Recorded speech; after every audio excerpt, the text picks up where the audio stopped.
The sun was beginning its slow descent, washing the cracked sidewalks of Boyle Heights in a deep copper glow. This wasn't the kind of neighborhood you passed through by mistake.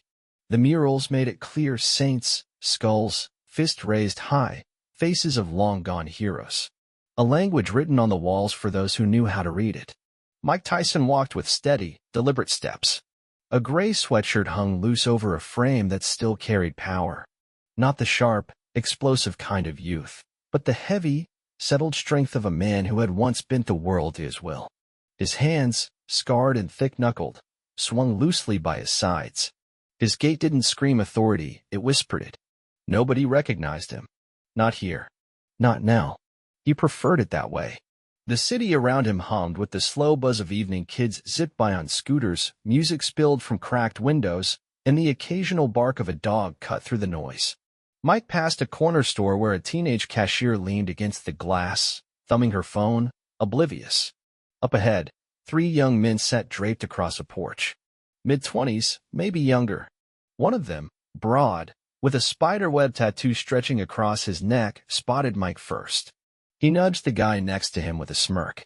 "Yo," he called, loud enough to carry. "Look what wandered in." Mike didn't react. He didn't even glance over.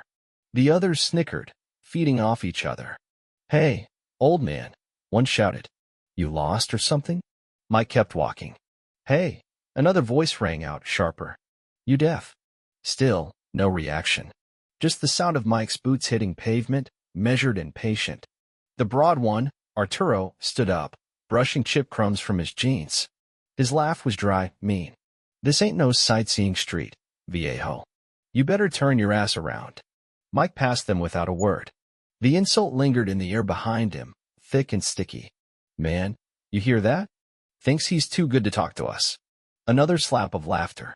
Another shove to the fragile pile of bravado they shared. Mike's shoulders stayed loose. His face calm.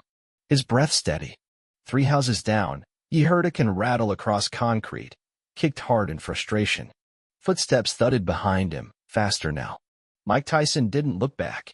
He didn't need to. The footsteps behind him were faster now, heavy with the kind of energy that didn't know what it was picking a fight with. Mike heard them but didn't alter his pace. His hands stayed loose. His breathing slow. "You hear me talking to you, viejo?" It was the wiry one now. The one who looked like he hadn't eaten a solid meal in weeks but carried himself like he owned the street. Spook. Mike didn't stop. He passed an alley where 2 stray cats wrestled over scraps. The basketball court loomed ahead, chain-link fence rattling in the light breeze. One bent hoop barely hanging on. Spook jogged closer. Ain't polite to ignore people. Mike didn't even glance over his shoulder. Arturo and the third one, a Javi, caught up behind, their sneakers scraping the sidewalk. Arturo's laugh had turned brittle. Forced. "You think you're better than us, old man?" Javi said, his voice sharp. Still nothing. Mike's gaze stayed on the court. On the open space beyond it. That's where he was headed. He knew what was coming. He'd known from the first shout. "You ain't got nothing to say?" Spook barked. Mike exhaled, low and slow, like a fighter warming up in the back of an arena. Spook reached out, grabbed a handful of Mike's sweatshirt. That was the first mistake. Mike stopped. His hand came up, not fast, not angry, and peeled Spook's fingers off his chest with the casual efficiency of a man turning a doorknob. He didn't squeeze, didn't yank. He just broke the grip, clean and final. Then he turned. The men froze. Just for a second. Long enough to feel it, the way the air shifted. Mike Tyson looked at them, not with anger, not even disdain. He looked through them. "I'm walking," he said simply, voice low, almost tired. "Let me." Arturo sneered, stepping closer. "Or what?" Mike didn't answer. His silence did. Spook bounced on the balls of his feet, trying to puff himself up. "You think you scare us, old man?" "Huh." Mike said nothing. His hands stayed relaxed. His posture easy. But his eyes, those eyes, made the space between them shrink. Arturo spat onto the ground. "Man, I'm tired of this." He shoved Mike. A shallow, careless push, but a push nonetheless. And just like that, the line was crossed. Arturo's shove barely moved Mike, a wasted gesture, like trying to push a wall. Mike's hands dropped to his sides. For a breath, Nobody moved. Then Arturo lunged, wild, clumsy, swinging wide with his right. Mike Tyson stepped forward, not back. His left hand batted the punch aside, and with a slight pivot, he drove his right shoulder into Arturo's chest, a short, brutal move perfected by muscle memory. Arturo crumpled backward, landing hard against the fence. The metal clanged in protest. Before Javi could react, Mike turned. Javi rushed him, fist flailing. It was sloppy, desperate. Mike slid sideways, grabbed Javi's wrist mid-swing, twisted, not to break, just enough to pull him forward off balance. Then, a subtle shift of weight, and Javi's body tumbled to the ground with a hard thud. No wasted motion. No fury. Just clean, mechanical precision. Spook was screaming something behind him, words lost in the panic. Mike pivoted, quick, deliberate. Spook charged head down, fist swinging wild. Mike's boot met Spook's shin, low and solid. The younger man gasped and collapsed sideways, clutching his leg. 3 bodies lay groaning on the cracked sidewalk. Mike stood among them, his breathing calm, his stance almost casual. His sweatshirt barely ruffled. Across the street, a group of teenagers frozen mid-basketball game stared, wide-eyed. The ball rolled to a stop against the curb, forgotten. A dog barked somewhere far off. A woman pulled her child inside by the collar of his shirt. No one said a word. Mike Tyson turned his gaze slowly to each of the men on the ground. He wasn't angry. He wasn't satisfied. He wasn't anything. He straightened the cuff of his sweatshirt. "You picked the wrong man," Mike said quietly, his voice carrying just enough to be heard. Arturo groaned, trying to sit up, one hand pressed against his ribs. Javi muttered something under his breath, too soft to catch. Spook simply lay still, wheezing. Mike stepped over them carefully, giving each of them a wide berth as if they were broken furniture in the middle of the road. He didn't look back. He didn't need to. The street fell into a heavy hush behind him. Mike Tyson walked on, his step steady, his shadow stretching long across the uneven pavement. The sounds of Boyle Heights, the buzzing streetlights, a distant car horn, a baby crying behind a closed window returned slowly, like a city shaking off a bad dream. No sirens. No crowd gathering. In places like this, people knew better than to get involved. Silence was survival. At the next corner, Mike paused beside a mural of the Virgin Mary, her painted eyes gazing sorrowfully out over the block. He dipped his head slightly, not out of devotion, but respect. Then he moved on. He stopped in front of a small, battered house, the porch sagging under the weight of time. The front yard was little more than packed dirt and a tired chain-link fence. A battered mailbox hung by a single screw. Mike rapped his knuckles gently against the door. After a moment, it creaked open. "About damn time," came a gravelly voice from inside. Mike stepped in without a word. The air inside was stale with age and medicine. The living room was cramped, the walls lined with old boxing posters, Ollie, Foreman, Frazier, their colors faded like memories left too long in the sun. In the center of the room sat an old man in a recliner, wrapped in a blanket. His frame had withered, but his eyes remained sharp, flicking up and down Mike's figure like a trainer assessing a fighter before a match. "You walked all the way here?" the old man asked, his voice rasping with each breath. Mike nodded. "Good air today." The old man snorted. "In this neighborhood? That's optimism." Mike cracked the faintest smile and pulled up a chair. The 2 men sat there for a moment, saying nothing. Finally, the old man asked, "Get into anything?" Mike shrugged. "Not much."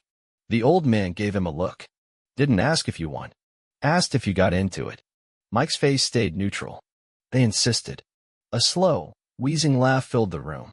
"Still got the touch, huh?" the old man said, coughing hard enough to make his oxygen tank hiss. Mike didn't answer. He just sat, letting the quiet settle around them. On the side table, next to a chipped coffee mug and a battered Bible, Mike placed a thick envelope, cash, carefully folded. The old man noticed, but didn't reach for it.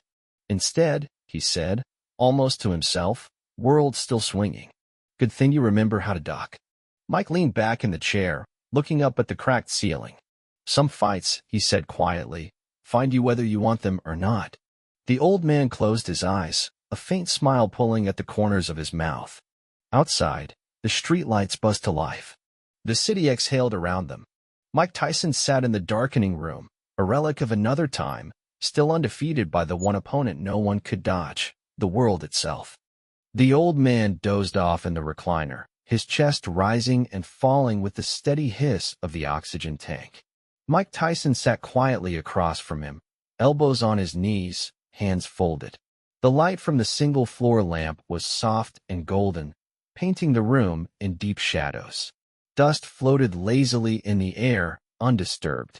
Mike's eyes wandered across the room. Old fight posters, tarnished trophies, photographs curling at the edges. In one, a younger Mike stood grinning next to his trainer, gloves slung over his shoulders, mouth split wide in the reckless joy of youth. It felt like another life. Another man. Mike leaned back and closed his eyes. He saw Arturo's face, not when he hit the ground, but just before, when he realized the mistake he had made. That flicker of disbelief, the gut-deep shock of power meeting arrogance. Mike had worn that same expression once. In different places. Against different men. He didn't feel satisfaction. He didn't feel pity either. It was just another reminder. Control wasn't about holding back your fists. It was about holding back the part of you that wanted to use them.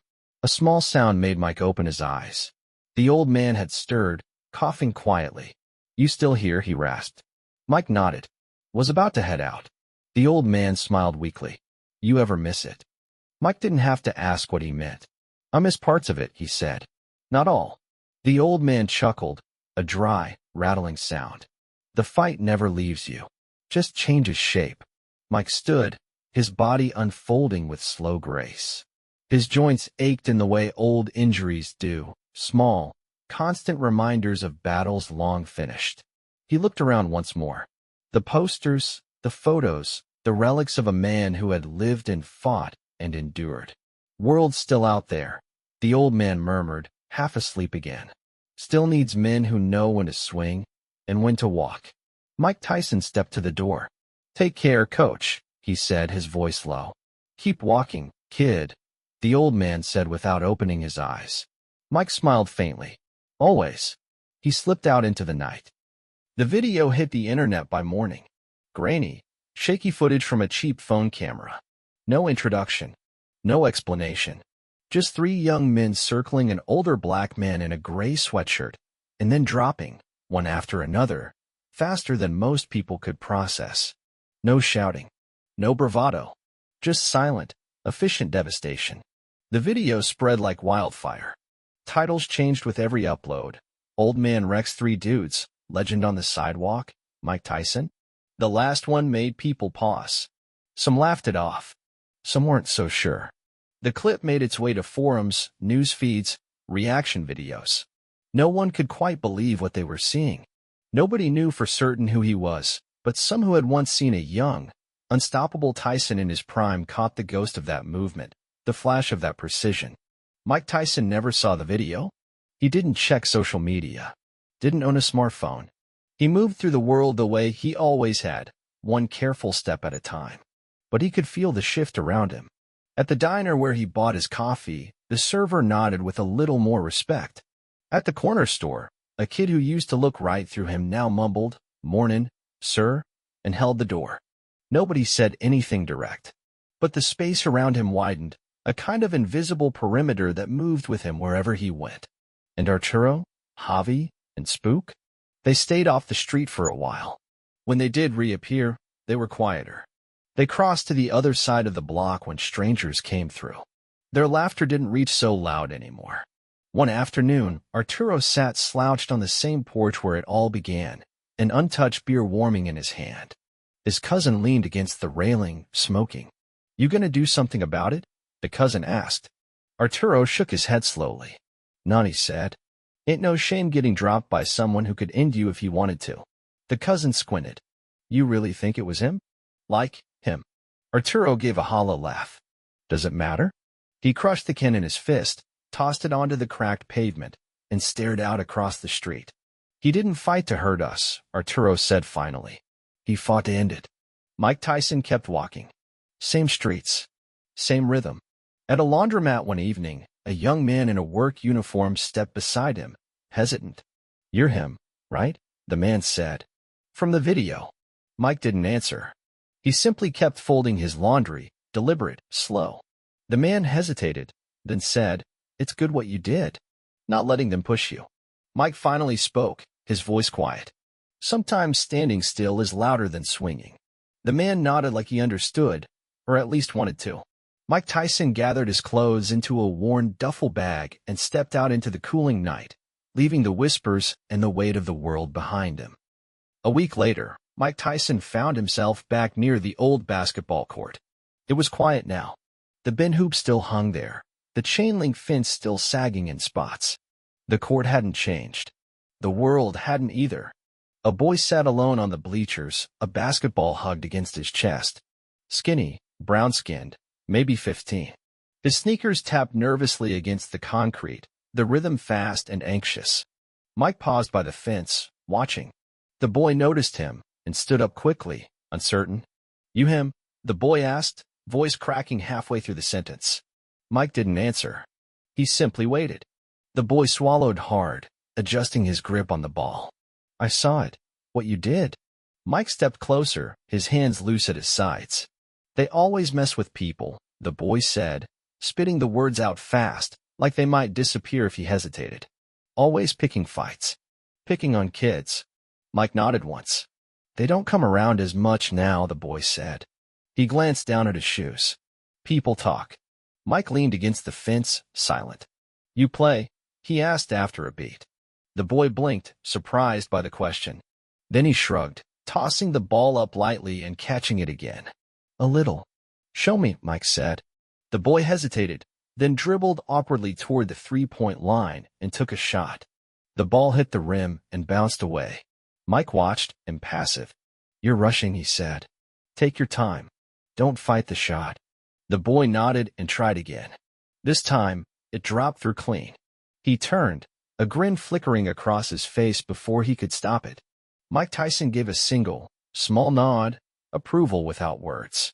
The boy held on to the ball, rocking it gently against his hip. "People say you used to be famous," he said, almost whispering. Mike smiled faintly. "Maybe." "Why'd you stop?" Mike looked past him, out toward the graffiti-scarred walls and the setting sun behind them. "Because winning isn't the same as peace," he said. "And peace is harder to keep." The boy seemed to think about that. His fingers tapped against the ball, slow now. "You think it ever gets easier?" he asked. Mike met his eyes, steady. "No," he said. "But you get stronger." The boy smiled a little wider this time, real, not forced. He turned and jogged back onto the court, taking another shot. Missed. Laughed. Shot again. Mike Tyson stood by the fence, watching him, a man made of 1,000 fights, and a boy who hadn't fought as yet. When the boy finally glanced back, Mike had already turned, his figure folding into the lengthening shadows. The next morning, Mike Tyson stood at the edge of Mariachi Plaza, the early sunlight spilling gold across the square. Vendors were setting up their carts, the smell of roasting corn and fresh bread mixing with the sharp sting of diesel from passing buses. Musicians tuned battered guitars beneath the muraled arches. Life, unbothered, rolled on. Mike leaned against a lamppost, arms crossed, watching the city breathe around him. He didn't need to hurry. He didn't need to explain. A woman passed with a stroller, giving him a quick, polite smile before hurrying on. Mike returned a small nod, almost imperceptible, but real. He crossed the plaza, the stones warm under his boots, and stepped into a narrow cafe tucked between a pawn shop and a florist. The bell above the door jingled. The kid behind the counter looked up, startled for half a second. "You? Huh? You're the guy from that video, right?" he stammered. Mike didn't answer. Just slid a few crumpled bills across the counter. "Black coffee," he said. The kid nodded quickly, scrambling to pour. Mike found a seat by the window. Outside, the plaza buzzed to life, skateboarders flipping tricks near the fountain, old men arguing chess moves under the shade of a fig tree. A folded newspaper sat abandoned on the next table. Mike glanced at it. On the second page, a blurry photo, a man in gray, 3 men sprawled at his feet. The headline, "Quiet Strength, Mystery Man Defends Himself in Boyle Heights."